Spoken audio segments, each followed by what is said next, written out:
Hello' everyone, সকলোকে স্বাগতম জনাইছোঁ পুনৰবাৰ। আমি JEE এক্সামৰ কাৰণে চিৰিয়েলি ক্লাছসমূহ কৰি আছোঁ। আমি ইতিমধ্যে এছামিছৰ ক্লাছ ইউটিউবত আপলোড দিছোঁ। এটা ক্লাছ আমি আপলোড দিছোঁ, এইটো হৈছে আমাৰ এছামিছৰ 2 নম্বৰ ভিডিঅ'। আৰু এই ভিডিঅ'টোত আমি আজি ফকৰা যোজনা এইটো যথেষ্ট ইম্পৰ্টেণ্ট টপিক অসমীয়া ছেকশ্যনটোৰ। ইয়াৰ পৰা 4ৰ পৰা 5টামান কুৱেশ্যন আপুনি পৰীক্ষাত পাব, গতিকে মনোযোগেৰে চাব। আৰু যিটো আমাৰ এই PDF টো দেখিছে, এই PDF টো আমাৰ এছামিছ যিটো আমাৰ কোৰ্চ আছে, এছামিছ কোৰ্চ JEE এক্সামৰ কাৰণে, সেই কোৰ্চটোৰ এটা PDF ডেমো হিচাপে ধৰিব পাৰে আপোনালোকে। অলপ পাছত কৈ আছোঁ আমাৰ কোৰ্চটোৰ বিষয়ে। গতিকে আজি আমাৰ ক্লাছটো আৰম্ভ কৰি দিছোঁ। এতিয়া প্ৰথমতে জানি লওক ফকৰা যোজনা মানে কি। ফকৰা যোজনা মানে হৈছে এনেকুৱা কিছুমান কথা নাইবা বাক্য যিবিলাক আমাৰ অসমীয়া সমাজত চলি আহিছে বহুত বছৰৰ পৰা, আৰু যিবিলাকৰ পৰা মানে আমি নীতি শিক্ষা লাভ কৰিব পাৰোঁ জীৱনত। তেনেকুৱা কিছুমান বাক্যৰ সমষ্টিকে ফকৰা যোজনা বুলি কোৱা হয়, ঠিক আছে। গতিকে ইয়াত যদি প্ৰথম ফকৰা যোজনাটো চাই, ইয়াত অৰে যিমানবিলাক ফকৰা যোজনা আছে চব ইনক্লুড কৰা হৈছে এই PDF টোত, ঠিক আছে। গতিকে প্ৰথমটো যদি চাই, অলপ অৰ্জন বিস্তৰ ভোজন সেই পুৰুষৰ দৰিদ্ৰ লক্ষণ, যথেষ্ট ইম্পৰ্টেণ্ট। আপোনাক কেনেকৈ দিয়ে পৰীক্ষাত, মানে ইয়াত এনেকৈ দিলে ছাপ'জ অলপ ডেছ দি থ'ব ইয়াত, তাৰপিছত অপশ্যন থাকিব অৰ্জন আৰু কিছুমান থাকিব, আৰু ছাপ'জ মই লিখি দিছোঁ বীৰজন, এনেকুৱা কিবাখিনি থাকিব। চিট এইটো ABC, ইয়াতো এটা থাকিব, ইয়াতো D। আপুনি শুদ্ধ উত্তৰ ভৰাব লাগিব অলপ অৰ্জন বুলি, মানে অৰ্জনটো ইয়াত শুদ্ধ উত্তৰ। এইটো মই দেখাই দিছোঁ, এনেকুৱাকৈ মানে প্ৰশ্নটো সোধে আৰু। গতিকে প্ৰথমটো হৈছে অলপ অৰ্জন বিস্তৰ ভোজন সেই পুৰুষৰ দৰিদ্ৰ লক্ষণ। ইয়াত কি কৈছে, আমি এনেকুৱা হ'ব নালাগে, মানে কেনেকুৱা, ইনকামটো কম খৰচটো বেছি। ইনকামটো কম খৰচটো বেছি হ'লে কি হ'ব, মানুহ এজন দৰিদ্ৰ হয়, ঠিক আছে।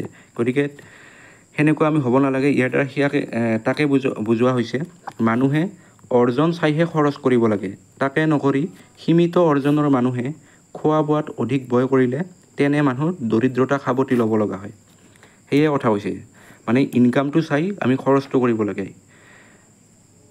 খৰচ বেছি ইনকাম কম হ'লে মানুহ এজন দৰিদ্ৰ হয়। নেক্সট 2 নম্বৰ ফকৰা যোজনা, অল্প কথা জ্ঞানীৰ লক্ষণ। ইয়াত কি কোৱা হৈছে, সচৰাসচৰ যিবিলাক লোক জ্ঞানী তেওঁলোকে কথা কমকৈ কয়। মানে আপুনি জ্ঞানী বুলি পৰিচয় দিবৰ কাৰণে বেছি কথা কোৱাৰ প্ৰয়োজন নাই। অলপ কথা ক'লেই আপোনাক বুজি পাব আপুনি জ্ঞানী বুলি। ইয়াৰ দ্বাৰা সেয়াকে বুজোৱা হৈছে। নেক্সট 3 নম্বৰ ফকৰা যোজনাটো কি, অল্পবিদ্যা ভয়ংকৰী। মানে অলপ পঢ়া শুনা কৰিয়েই কিছুমান লোকে সকলো কথাতে পণ্ডিতালি দেখুৱাবলৈ বিচাৰে। সাধাৰণতে কম শিক্ষিতজন অহংকাৰী হোৱা দেখা যায়, কিন্তু প্ৰকৃত শিক্ষিত লোক বিনয় হয়। মানে ইয়াত কি কথা কোৱা হৈছে, মানে কিছুমান এনেকুৱা মানুহ দেখা পায়নে সমাজত যে অলপ পঢ়িছে কিন্তু বেছি জনা দেখুৱায়। তেনেকুৱা মানুহ আপুনি পাব সমাজত। আৰু তেওঁলোক যিসকলে কম শিক্ষিত তেওঁলোকৰ কথাটো বেছি অহংকাৰ থকা দেখা যায়। মানে কম শিক্ষিতজন অহংকাৰী হোৱা দেখা যায়, কিন্তু প্ৰকৃত শিক্ষিত লোক বিনয় হয়। যিজনৰ ৰিয়েল এডুকেশ্যন তেওঁলোকে কেতিয়াও অহংকাৰ নকৰে। সেই কথাকে কোৱা হৈছে অল্পবিদ্যা ভয়ংকৰী।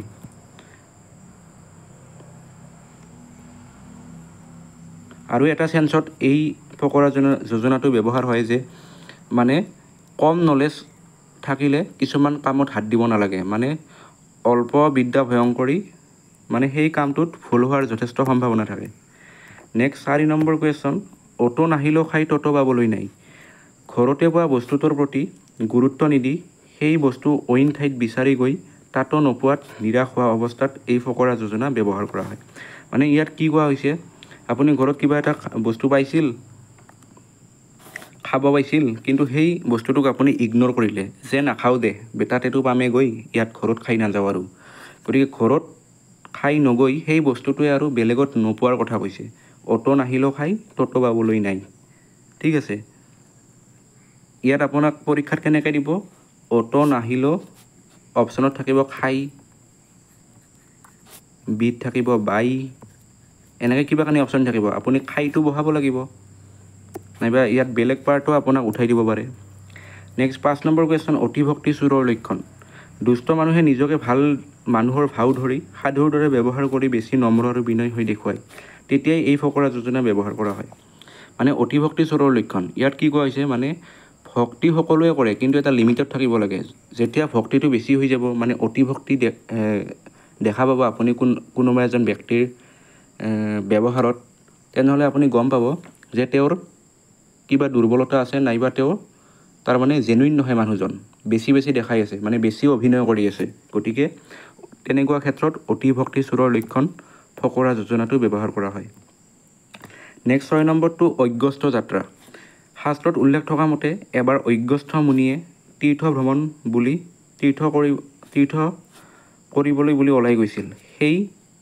তেওঁ তেতিয়াৰ পৰা আৰু উভতি নাহিল। এনেদৰে ঘূৰি নহাকৈ যোৱাকে অগস্ত্য যাত্ৰা বুলি কোৱা হয়। মানে কি কোনোবা এজন ব্যক্তি ঘৰৰ পৰা ওলাই গৈছে আৰু কেতিয়াও ঘূৰি নাহিলে, কেতিয়াও ৰিটাৰ্ণ নহ'ল, তেনেকুৱা ক্ষেত্ৰত আমাৰ অগস্ত্য যাত্ৰা এই ফকৰা যোজনাটো ব্যৱহাৰ কৰা হয়। এতিয়া আপোনাৰ অপশ্যনত থাকিব অগস্ত্য, অপশ্যন এটাত থাকিব যাত্ৰা, বিত থাকিব কিবা, চিত থাকিব কিবা, ডিত থাকিব কিবা। আপুনি যাত্ৰা বুলি গম পাব লাগিব, অগস্ত্য যাত্ৰা, নাইবা অগস্ত্যটো খালী দিব পাৰে, নাইবা কেতিয়াবা মিনিং সোধাও দেখা যায়, মিনিংটো কি অপশ্যনত থাকিব, সেইবিলাক বাছি উলিয়াব লাগিব। নেক্সট 7 নম্বৰ কুৱেশ্যন, অবুজনক বুজোৱা বা ধেৰুৱা ঠাৰি সিজোৱা, এই ফকৰা যোজনাটোৰ কি অৰ্থ? ইয়াৰ অৰ্থ হৈছে ধেৰুৱা হ'ল এবিধ, ধেৰুৱা হ'ব হা, ধেৰুৱা হ'ল এবিধ বেগতে নিসিজা শাক। এই শাক সিজোৱা বৰ কঠিন কাম। তেনেদৰে অবুজন অৰ্থাৎ নিৰ্বোধ মূৰ্খ মানুহক কোনো ভাল উপদেশ দি লাভ নাই, তেনে অৰ্থতে এই ফকৰা যোজনাটি ব্যৱহাৰ কৰা হয়। বুজিটো পাইছে চাগে যে ধেৰুৱা হৈছে এবিধ শাকৰ নাম যিটো আপুনি কেতিয়াও সিজাব নোৱাৰে। তেনেদৰে যিজন অবুজন নাইবা মূৰ্খ ব্যক্তি তেওঁক আপুনি কেতিয়াও বুজাব নোৱাৰে, তেনে ক্ষেত্ৰতে এই ফকৰা যোজনাটো ব্যৱহাৰ কৰা হয়। এইখিনিতে এটা কথা মন কৰিব, যিসকলে JEE এক্সামটো ধুনীয়াকৈ দিব বিচাৰিছে, চিৰিয়াছ এটেম্প কৰিব বিচাৰিছে, তেওঁলোকৰ কাৰণে এই কথাটো। আমাৰ JEE এক্সামৰ কাৰণে অসমীয়া যিটো ছাবজেক্ট আছে, বিষয় আছে, সেই বিষয়টোৰ কাৰণে এটা ক্ৰেছ ক'ৰ্ছ লঞ্চ কৰা হৈছে। এই ক্ৰেছ ক'ৰ্ছটোত কি কৰা হ'ব, যিবিলাক এছামিছৰ চিলেবাছ আছে গোটেই চিলেবাছখন কমপ্লিট কৰাই দিয়া হ'ব। ফকৰা যোজনা আহে, জতুৱা ঠাঁচ আহে, সমাৰ্থক শব্দ, বিপৰীত শব্দ, পুংলিংগ, স্ত্ৰীলিংগ, এটা শব্দত প্ৰকাশ কৰা, শব্দৰ অৰ্থ, শুদ্ধ বানান, যুক্তাক্ষৰ, খালী ঠাই পূৰ কৰা, অসমীয়া ব্যাকৰণ, এইবিলাক পৰীক্ষাত অহা দেখা যায়। মই প্ৰিভিয়াছ ইয়াৰ কুৱেশ্যন যথেষ্ট চাইছোঁ, তাৰ পৰা গম পাইছোঁ এনেকুৱা বিষয়সমূহ যথেষ্ট সোধা দেখা যায়। গতিকে গোটেই চিলেবাছখন কমপ্লিট কৰাই দিয়া হ'ব এই ক'ৰ্ছটোত। আৰু 2006 চনৰ পৰা 2023 চনলৈ যিবিলাক প্ৰিভিয়াছ ইয়াৰ কুৱেশ্যন আছে অসমীয়াৰ, সেইবিলাকো ইয়াত ছল্ভ কৰি দিয়া হ'ব। কেৱল এছামিছ পাৰ্টটোহে হা, এছামিছ পাৰ্টটোৰ কাৰণে আমাৰ এই ক'ৰ্ছটো লঞ্চ কৰা হৈছে। যিসকলে ল'ব বিচাৰে আমাৰ লগত যোগাযোগ কৰিব বিচাৰে, যথেষ্ট লাভদায়ক হ'ব এই ক'ৰ্ছটো। ইয়াত কেনেদৰে শিকোৱা হ'ব, PDF পাব, ই-বুক পাব, আৰু প্ৰথমতে আপোনাক এটা হোৱাটছএপ গ্ৰুপত এড কৰি দিয়া হ'ব। সেই গ্ৰুপটোত কি কৰা হ'ব, যিটো আমাৰ আনলিষ্টেড ইউটিউবৰ ভিডিঅ' লিংক সেইটো চেণ্ড কৰি দিয়া হ'ব। তাৰ পৰা গৈ আপুনি ভিডিঅ'টো চাব পাৰিব। ঠিক আছে, এইটো পেইড ক'ৰ্ছ হয়, 149 ৰুপিজ পে' কৰি আমাৰ এই ক'ৰ্ছটো ল'ব পাৰে। যিসকলে ইচ্ছুক তেওঁলোকে 9707-864-943 এই নাম্বাৰটোত হোৱাটছএপ কৰিব পাৰে। ঠিক আছে, আৰু এইটো ভিডিঅ' লেকচাৰ পাব, আপোনালোকে ভিডিঅ' লেকচাৰো পাব, একেবাৰে টেনশ্যন ল'ব নালাগে, চব কথা বুজাই দিয়া হ'ব ধুনীয়াকৈ। কেনেকৈ ল'ব লাগেতো ক'লোৱে। প্ৰথমতে আমাৰ এই হোৱাটছএপ নাম্বাৰটোত এটা মেছেজ দিব, তাৰপিছত বাকীখিনি কথা মই কৈ দিম। এতিয়া আমাৰ 8 নম্বৰ ফকৰা যোজনাটোলৈকে আগবাঢ়িছোঁ। অধিক মাছত বগলী কণা। এইটোতো সকলোৱে জানে, বহুত পপুলাৰ ফকৰা যোজনা হয়। বগলীয়ে মাছ খাবলৈ বিচাৰিয়ে থাকে, কিন্তু সেই বগলীয়ে একে ঠাইতে অধিক মাছ দেখা পালে কোনটো খাব কোনটো নাখাব ঠিক কৰিব নোৱাৰা হয়। তেনেদৰে মানুহেও একেলগে থকা বহুত বস্তুৰ ভিতৰত ভাল বস্তুটো বিচাৰি উলিয়াবই গৈ বিমোৰত পৰে। তেনে ঘটনাত এই ফকৰা যোজনাটি ব্যৱহাৰ কৰা হয়। মানে যেতিয়া বগলীয়ে অধিক মাছ পায়, বেছি মাছ পায়, তেনেহ'লে তেওঁ বগলীটোৱে কোনটো খাব সেইটো মানে থিৰাং কৰিব নোৱাৰে। তেনেদৰে মানুহেও যেতিয়া বহুত ভাল বস্তু লাভ কৰে, বহুত ডিচিশ্যন ল'ব নোৱাৰে কোনটো এৰিম কোনটো ধৰিম, তেনেকুৱা ক্ষেত্ৰতে এই ফকৰা যোজনাটো ব্যৱহাৰ কৰা হয়। নেক্সট 9 নম্বৰ ফকৰা যোজনাটো কি, অন্ন চিন্তা চমৎকাৰ, অৰ্থ চিন্তা মহাজৰ। খাদ্যৰ চিন্তাতকৈ ধন অৰ্জনৰ চিন্তাহে বেছি কষ্টকৰ। নানা কষ্টেৰে ধন উপাৰ্জন কৰিব পাৰিলে তাৰে খাদ্য বস্তুকে ধৰি সকলোবোৰ খৰচৰ জোৰা মাৰিব পাৰি। মানে অন্ন চিন্তা চমৎকাৰ, যিটো আমাৰ খাদ্যৰ চিন্তা সেইটো বেছি ডাঙৰ নহয়, কিন্তু যিটো টকা পইচাৰ চিন্তা সেইটো মহাজৰ বুলি কৈছে, সেইটো বেছি ডেঞ্জাৰাছ।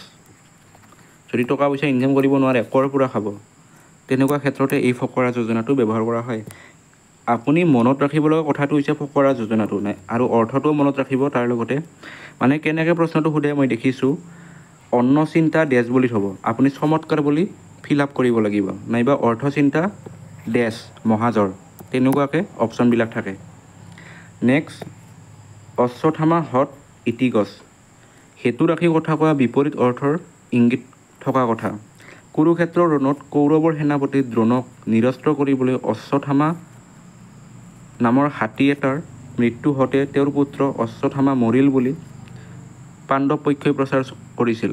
দ্ৰোণে এই কথাষাৰ সত্যবাদী যুধিষ্ঠিৰৰ পৰা জানিব খোজাত যুধিষ্ঠিৰে অশ্বথামা হত বুলি কৈ লগতে ইতি গছ অৰ্থাৎ সেই নামৰ হাতীটোহে বুলি ক'লে। এইষাৰ আছিল দ্ব্যৰ্থবোধক কথা। মানে কি, যিটো আমাৰ কুৰুক্ষেত্ৰৰ যুদ্ধ হৈছিল, সেই যুদ্ধত কৌৰৱৰ সেনাপতি দ্ৰোণক নিৰস্ত্ৰ কৰিবলৈ, মানে যিটো আমাৰ কৌৰৱৰ সেনাপতি দ্ৰোণ আছিল, তাক সেই দ্ৰোণক কি কৰিবলৈ, নিৰস্ত্ৰ কৰিবলৈ, অৰ্থাৎ তেওঁৰ মটিভেশ্যনটো ভংগ কৰিবলৈ তেওঁৰ পুত্ৰ অশ্বথামাৰ মৃত্যু হোৱা বুলি এটা অপপ্ৰচাৰ কৰিছিল। কিন্তু সেই অশ্বথামা হৈছে, তেওঁৰ পুত্ৰৰ নামো অশ্বথামা আছিল আৰু এটা হাতীৰ নামো অশ্বথামা আছিল। মানে কি হৈছিল, হাতীটোৰহে মৃত্যু হৈছিল, তেওঁৰ পুত্ৰৰ মৃত্যু হোৱা নাছিল, দুয়োটাৰে নাম একে। সেইকাৰণে অপপ্ৰচাৰ কৰাৰ ক্ষেত্ৰত এই ফকৰা যোজনাটো ব্যৱহাৰ কৰা হয়। অশ্বথামা মানে হাতীটোৰহে মৃত্যু হৈছিল, দ্ৰোণৰ পুত্ৰৰ মৃত্যু হোৱা নাছিল। গম পাইছে? নেক্সট 11 নম্বৰ কুৱেশ্যন, অচিন কাঠৰ থৰকা নলগাবা। অচিন কাঠৰ থৰকা নলগাবা মানে কি, এই যোজনাটিৰ চমু অৰ্থ হ'ল অচিন লোকক কোনো গুৰুত্বপূৰ্ণ কামৰ দায়িত্ব দিয়া উচিত নহয়। ঢেঁকী থৰা সদায় নাহৰ শিলিখা আদি ভাল কাঠেৰে সজা হয়। চিনি নোপোৱা বিষাক্ত কাঠৰ থৰা লগালে তাৰ পৰা বিপদ হোৱাৰ সম্ভাৱনা থাকে।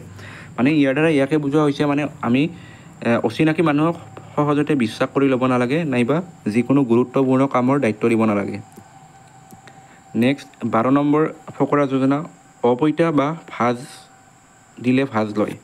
অপইতা বা মানে কি জানে, যিটো আমাৰ কোৱালা বা বুলি কোৱা হয় আমাৰ ইফালে, কোৱালা বা নাইবা সৰু বা, যিটো পুৰত হোৱা নাই, সেই বাঁহডাল যদি আপুনি ভাজ দিয়ে, যিটো ফালে ভাজ দিয়ে সেই ফালটোৱে ল'ব।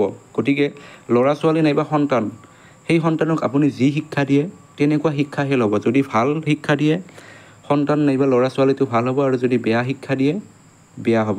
সেই ক্ষেত্ৰতে এই ফকৰা যোজনাটো ব্যৱহাৰ কৰা হয়।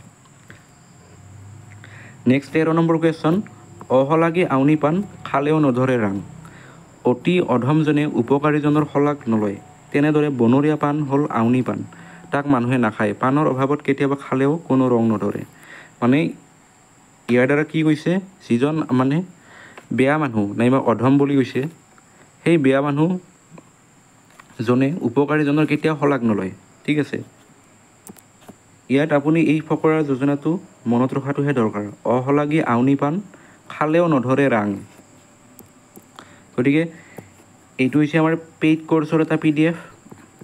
আমাৰ চব ছিষ্টেমেটিক ৱেত আমাৰ কোৰ্চটোত ক্লাছবিলাক কৰা হ'ব। যিসকলে ল'ব তেওঁলোকে আমাৰ হোৱাটছএপ নাম্বাৰটোত এটা মেছেজ দিব। নেক্সট 14 নম্বৰ কুৱেশ্যন, অস্ত্ৰ ভাল হয় শিলে, দুষ্ট ভাল হয় কিলে। অস্ত্ৰ মানে কি, অস্ত্ৰ মানেতো গমেই পাইছে, মাৰণাস্ত্ৰ অস্ত্ৰ। অস্ত্ৰ ভাল হয় শিলে, যেতিয়া আপুনি শিল এটাত অস্ত্ৰ এপাত নাইবা দা এখন ধাৰ কৰিব, তেতিয়া অস্ত্ৰটো বেছি ভাল হ'ব, ধাৰ হ'ব। তেনেদৰে দুষ্ট ভাল হয় কিলে, যিবিলাক মানুহ দুষ্ট নাইবা বেয়া স্বভাৱৰ তেওঁলোকক কিল মানে কি, ভুকিৰ কথা কৈছে, ভুকি মানে তেওঁলোকক দুষ্টক দমন কৰিবলৈ শাস্তিৰ প্ৰয়োজন। কিল মানে শাস্তিৰ কথা কৈছে। ঠিক আছে, মানে শাস্তি দিহে দুষ্ট মানুহক দমন কৰিব পাৰি। নেক্সট 15 নম্বৰ কুৱেশ্যন, অচিনাই চিনা, চিনা হ'লে সুহিত বান্ধৱ। কোনোদিন নেদেখা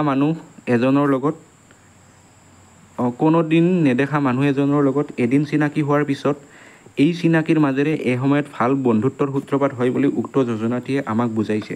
মানে কি, ছাপ'জ আপুনি এজন নতুন মানুহ লগ পালে এদিন, আৰু সেই মানুহটোৱে এদিন গৈ মানে লাহে লাহে ভাল বন্ধু হৈ পৰে যদি কথা বতৰা পাতি থাকে, চা চিনাকি ৰাখি থাকে। মানে তেনেকুৱা ক্ষেত্ৰতে এই ফকৰা যোজনাটো ব্যৱহাৰ কৰা হৈছে। গতিকে আজিলৈ 15টাই ফকৰা যোজনা লৈ আহিছোঁ, আৰু লৈ অনা হ'ব। ভিডিঅ'টো দীঘল হ'লে আপলোডত প্ৰব্লেম হয়। যিসকলে আমাৰ কোৰ্চটো ল'ব বিচাৰে, ধুনীয়াকৈ একদম সহজভাৱে বুজোৱা হ'ব, তেওঁলোকে ল'ব পাৰে। গতিকে আজিলৈ এইখিনিয়ে, ধন্যবাদ।